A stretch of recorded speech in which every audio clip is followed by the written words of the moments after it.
उमेश पाल हत्याकांड को लेकर जांच तेज। अतीक के दफ्तर पहुंची पुलिस। दफ्तर में जगह जगह खून के निशान मिले हैं। तो प्रयागराज से इस वक्त की बड़ी खबर है। चकिया स्थित जिस दफ्तर को पुलिस ने ध्वस्त कर दिया था, बिल्डिंग को गिरा दिया गया था, कुछ हिस्सा हालांकि बिल्डिंग का नहीं गिराया गया था, उस दफ्तर में आज कई जगहों पर खून के निशान पाए गए हैं। हमारे सहयोगी मानवेंद्र वहां पर मौजूद थे। कुछ देर पहले तस्वीरें भी दिखा रहे थे दफ्तर की कि किस तरह से किचन से लेकर फर्स्ट फ्लोर और सेकंड फ्लोर तक खून के निशान कई जगहों पर पाए गए हैं। कुछ कपड़े भी खून से लथपथ मिले हैं। हालांकि पुलिस प्रशासन की टीम मौके पर पहुंची हुई है, जांच की जा रही है। लेकिन सबसे बड़ा सवाल यह है कि इस बिल्डिंग में आखिर कौन आया था, किनके बीच में संघर्ष हुआ है, खून किसका है, किसी जानवर का है या फिर इंसान का है। लेकिन जो खून के धब्बे पाए गए हैं वो ताजा बताए जा रहे हैं। जिस तरह से स्पॉट वहां पर पाए गए खून के वो ताजा बताए जा रहे हैं और माना जा रहा है कि काफी देर तक इस दफ्तर में खूनी संघर्ष हुआ है, क्योंकि किचन से लेकर जो सोफा वहां पर पड़ा हुआ था वहां भी खून के निशान पाए गए। किचन का सारा सामान बिखरा हुआ था। फर्स्ट फ्लोर और सेकंड फ्लोर के अलावा सीढ़ियों पर कई जगह खून के काफी गहरे धब्बे पाए गए। तो फिलहाल अतीक के ऑफिस पहुंची हुई है पुलिस। मामले की जांच की जा रही है। कुछ देर में फोरेंसिक और डॉग स्क्वाड की टीम भी पहुंचेगी। फोरेंसिक की टीम सैंपल लेकर जांच करेगी खून के जो निशान है वो कितने पुराने हैं या फिर इंसान के हैं या किसी जानवर की ये खून के निशान है। लेकिन जिस तरह से हाथापाई हुई है, जिस तरह का संघर्ष देखने को मिला है, किचन का सामान बिखरा हुआ है, जो कपड़ा है वो खून से लथपथ है, उससे साफ जाहिर होता है कि इंसानों के बीच में ही यहां पर खूनी संघर्ष हुआ है। काफी देर तक यह संघर्ष चलता हुआ। जिस तरह के वहां पर स्पॉट पाए गए हैं, कई जगह पर खून के निशान मिले हैं, सामान बिखरा हुआ है, उससे साफ जाहिर होता है कि काफी देर तक संघर्ष यहां पर हुआ है। दीवारों पर, सीढ़ियों पर और कपड़ों पर खून के निशान पाए गए हैं। फिलहाल पुलिस की टीम मौके पर मौजूद है और फोरेंसिक के अलावा डॉग स्क्वाड की टीम भी पहुंचेगी। मामले की जांच की जाएगी। तो प्रयागराज से ये बड़ी खबर आज की। अतीक अहमद के चकिया स्थित ऑफिस में जब पुलिस प्रशासन की टीम पहुंची तो कई जगहों पर खून के निशान पाए गए हैं। अब ये खून के निशान किसके हैं, किन लोगों के बीच में खूनी संघर्ष हुआ है, ये अब जांच का विषय है। क्योंकि अभी फिलहाल उमेश पाल हत्याकांड की बात करें तो गुड्डू बमबाज और शाइस्ता परवीन ये दो लोग फरार हैं। बाकी जो शूटर थे, असद की बात करें या फिर शूटर गुलाम की बात करें, इनका एनकाउंटर हो चुका है। और अतीक अशरफ की पुलिस कस्टडी में मौत हुई थी, पुलिस कस्टडी में हत्या कर दी गई थी। तो उमेश पाल हत्याकांड के ये जितने भी लोग थे वो या तो फरार हैं या फिर एनकाउंटर में मारे गए हैं, जिनमें से गुड्डू बमबाज और शाइस्ता परवीन ये दो लोग फरार हैं। तो इस दफ्तर में आखिर किन लोगों के बीच में खूनी संघर्ष हुआ है?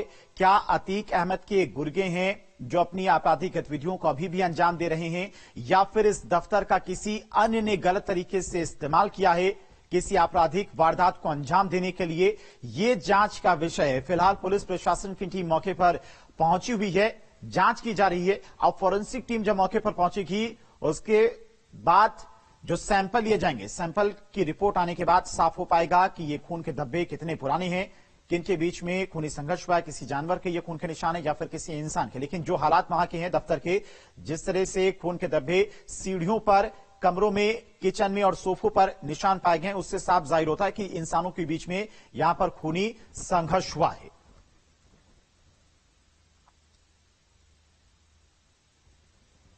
जी देखिए, दफ्तर में कई जगहों पर खून के निशान मिले हैं। हम इस वक्त ग्राउंड फ्लोर पर हैं। आप देखें यहाँ पर ये खून के निशान है। यहाँ एक चाकू भी आप देखें एक पड़ा हुआ है जिसमें खून लगा हुआ है। और जिस तरह से ये दफ्तर खुला था और अगर अंदर की तरफ चलते हैं, दफ्तर के अंदर दाखिल होते हैं तो यहाँ पर जो सीढ़ी है, सीढ़ी के पास अगर आप देखें तो ये यहाँ पर सीढ़ी के पास खून के निशान है। और ऐसा लगता है कि यहाँ पर जो ब्लड है वो काफी ज्यादा गिरा हुआ है, हैवी ब्लड फ्लो यहाँ पर हुआ है।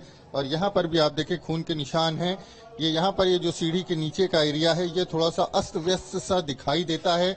और जैसे जैसे सीढ़ी अगर आप सीढ़ी से चढ़ें तो सीढ़ी पर भी साइड से अगर आप देखें तो खून के निशान ये दिखाई दे। तो खाली कर दें, एफएसएल की टीम यहाँ पर पहुंच रही है, वो जांच करेगी और उसके बाद कोई कंक्लूजन पर पुलिस की टीमें पहुंचेगी। तो मारामारी अगर आप देखें तो यहाँ पर इस तरह की तस्वीर है। सबसे बात करूंगा, आप सभी लोगों के बात का जवाब दूंगा, डिस्टर्ब ना हो। क्या इसको क्राइम सीन को खाली कराया जा रहा है?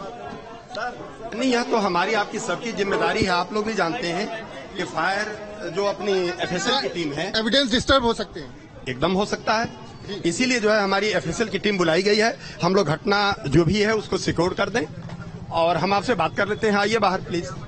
तो एसीपी साहब हैं, वो कह रहे हैं कि जो एविडेंस है वो डिस्टर्ब हो सकते हैं, इसलिए सबसे अपील कर रहे हैं कि लोगों से कि लोग बाहर आएं। पुलिस के हमारे जो जवान हैं उनसे अनुरोध है कि मीडिया बंधुओं से अनुरोध करके उनको बाहर प्लीज करें। आइए मीडिया बंधु प्लीज बाहर आइए, मैं आपसे बात करूंगा, सभी से बात करूंगा। आइए आप लोग प्लीज बाहर आइए। पुलिस और हमारे मीडिया बंधुओं के कारण वो घटना कोई डिस्टर्ब ना हो, प्लीज बाहर आइए। एफएसएल की टीम आ रही है, प्लीज। एसएचओ करेली प्लीज अनुरोध करके भैया को ले आए, बाहर आइए। सबसे बात करता हूं प्लीज। आप लोगों ने फोटोग्राफी कर ली है, जो भी होगा मैं आपसे एक क्लियर बात करूंगा। एफएसएल की टीम के आने के बाद और स्पष्ट हो जाएगा। प्लीज आप बाहर आइए।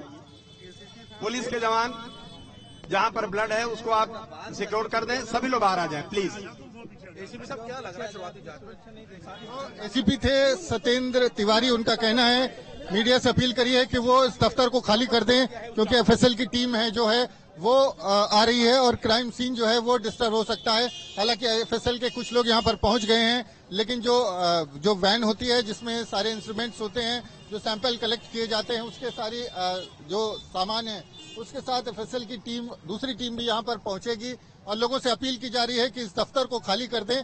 अगर आप देखें तो सामने की तरफ ये पूरा दफ्तर टूटा हुआ दिखाई देगा। 1/4 जो है वो एक तरह से इलीगल है और यहाँ पर लगातार जो है वो पुलिस के अधिकारी मौजूद हैं। उनका कहना है कि जांच हो जाने दीजिए।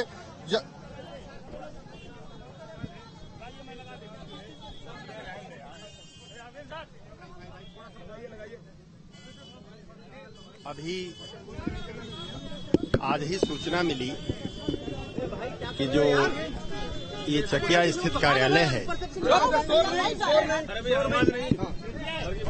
चकिया स्थित जो कार्यालय है वहां पर खून के धब्बे दिख रहे हैं। इस सूचना पर हम पुलिस के लोग, मैं एसीपी कोतवाली, हमारे एसएचओ, आसपास के एसएचओ, हम लोग आए हैं। मीडिया बंधुओं की भी उपस्थिति है। आप लोगों ने घटना देख लिया है। मेरा पहले तो आप सबसे अनुरोध ये है कि हमने एफएसएल की टीम अपनी बुला रखी है, 10 मिनट के अंदर पहुंचने वाले होंगे लोग। आप लोगों को भी अनुभव है, जो अपना घटना है, घटना स्थल, उसके साथ छेड़खानी न हो, हमारे आपके आने जाने से कोई डिस्टर्बेंस न हो, तो हमारी जांच सही हो सकती है। आप यह भी जानते हैं कि फुटप्रिंट, फिंगरप्रिंट भी हम लोग लेते हैं मौके से। हमारे आपके जाने से काफी डिस्टर्बेंस हो सकता है। पहला मेरा आप सबसे यही अनुरोध है। दूसरी बात कि मैंने स्वयं ऊपर से नीचे भ्रमण किया है। नीचे सीढ़ी के पास ऊपरी जो सीढ़ी है वहां पर लाल रंग के धब्बे खूननुमा दिख रहे हैं और अंदर एक कक्ष है जो किचन है, किचन के बगल में भी खून के धब्बे दिख रहे हैं। तो इसी को देखते हुए हमने अपनी सीनियर अधिकारीगण को भी अवगत कराया है और एफएसएल की टीम हमारी बस पहुंचने वाली है। हम लोग उसकी जांच कर लेते हैं और ये देख लेते हैं कि वह खून कैसा है, किसका है, कौन लोग हो सकते हैं। आने जाने के लिए सीसीटीवी फुटेज भी साइड में मौजूद हैं, हम उनका भी सहयोग ले लेंगे। तो मुझे उम्मीद है कि हम लोग 2 घंटे के अंदर ही इसे स्पष्ट कर लेंगे कि यह किस तरह की घटना है और क्या हुआ होगा। सर, कोई कैसे पहुंच गया इस दफ्तर में जब आप लोगों की मौजूदगी रहती है पास में, और ये निशान पहले नहीं दिखे, लग रहा है ताजा निशान है। पहले मैं आपको बता दूं कि जो भी ब्लड के जो धब्बे या निशान दिख रहे हैं उसको मैं अपने अनुभव से ही, आप कह रहे हैं अनुभव की बात, तो मैंने उसको छेड़ने का प्रयास नहीं किया, छूने का प्रयास नहीं किया, यह उचित भी नहीं था। जब तक उसको टच न किया जाए कुछ समझ में नहीं आएगा, इसीलिए मैंने सोचा कि एफएसएल की टीम आ जाए, वो अपने से ही देखे। प्रथम दृष्टया वो लाल रंग के जो धब्बे हैं, छींटे हैं, वह ब्लड के हैं। किस तरह का ब्लड है, किसका ब्लड है, यह जांच का बिंदु है। सर लेकिन इस दफ्तर में पहले ऐसे निशान नहीं थे। आपकी एक जिप्सी यहाँ पर रहती है, ऊपर कुछ कपड़ों में ब्लड के निशान, चाकू नीचे पड़ा हुआ है। तो शुरुआती जांच में क्या लग रहा है कि क्या किसी ने कोई वारदात को अंजाम दिया है, कुछ गुर्गों ने यहाँ पर वारदात को अंजाम दिया है? पुलिस की टीम जब यहाँ पर रहती है तो इस दफ्तर का इस्तेमाल कैसे हो रहा है? कौन यहाँ पर घुस गया जिसने इस तरीके के ब्लड के निशान यहाँ पर छोड़ दिए? पुलिस की